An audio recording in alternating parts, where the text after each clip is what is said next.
Joe, listen, Penn State in the first quarter, okay, settled for 3, okay, early in there. You tweeted this, and I thought it was spot on. Okay, so changing into the game here. Them settling for 3 and not going for 7 bit them in the ass. Okay. Then they had it 4th and inches and they punted. I don't know why I continue to pick James Franklin in these big situations. They threw the ball 8 times. What did Michigan for 60 yards and they still won?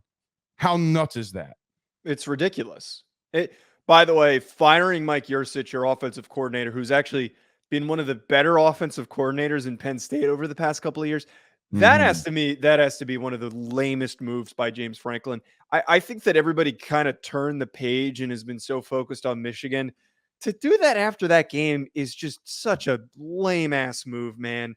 I get that you think that you have to do something after a bad offensive performance like that, and that in the 2 biggest games of the year, your offense hasn't shown up. But this isn't like Notre Dame's offense, man. That offense under Yurcich has been fine. It has put up some really good games. With freaking Sean Clifford, they've put up some pretty good games.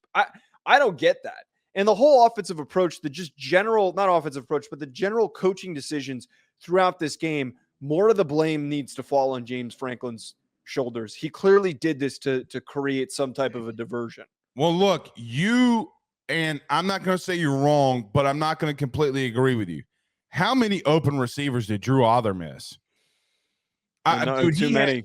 He had some wide ass open dudes and blatantly missed them. Joey went 10 of 22 for 70 yards, right? Like he had a horrible game. But here's the bigger thing for me. I thought Penn State defensively did enough to win this football game. But at some point, you got to realize, man, they're not going to throw the football. 27 straight runs. I feel like Harbaugh did that to take a slap in the Big Ten's face. Like, hey, man, this is Michigan. I am Michigan. We are Michigan, okay? I know that J.J. McCarthy was a part of the Heisman talk. He's not anymore to me. No. But the bottom line was, in the second half, Penn State got suffocated. They had 2 3-and-outs, Joe, in the second half, and then a turnover on downs. Michigan's defense, who came into the game the number 1 total defense in the country, just absolutely suffocated them. Now, I'll give them this. Michigan pushed those dudes around up front defensively. They are as good as a team that you'll see defensively. And we asked the question throughout the week, did we think that this team would be good enough? They hadn't really played anybody, but my God, it did not matter. They look really good on defense.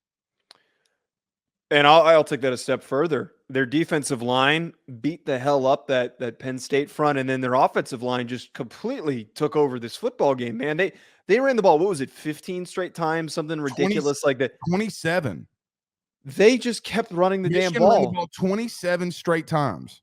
That's insane. And the reason why they were able to accomplish that is because their offensive line is that good. My main takeaway from this game, and I said earlier, don't bet against a galvanized team. That is what it is. They are clearly motivated. Teams that find ways to stay motivated are going to keep winning football games. But Michigan is just so damn physical and violent on both sides of the football that they're going to run the table through the rest of the regular season. I do not think, and you countered this earlier, I really do not think that Ohio State can beat them. I get that they've got weapons on the outside and that Kyle McCord is going to be important for that game, but I don't know how after watching that game I can't sit here and say his name's Marvin Harrison.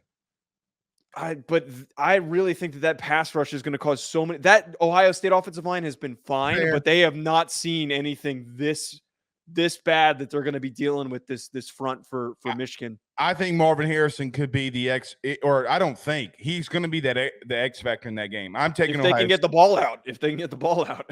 True. Now that game is at Michigan, okay, which will be a big deal in picking this game. Yeah, but we'll see. Michigan, though. Here's the thing, though. Why did they abandon J.J. McCarthy from throwing the football? Completely abandoned it, Joe. It's not like he was bad. He was 7 for 8. Okay, 6 for 8, wherever it was. All right. They completely abandoned it. Why?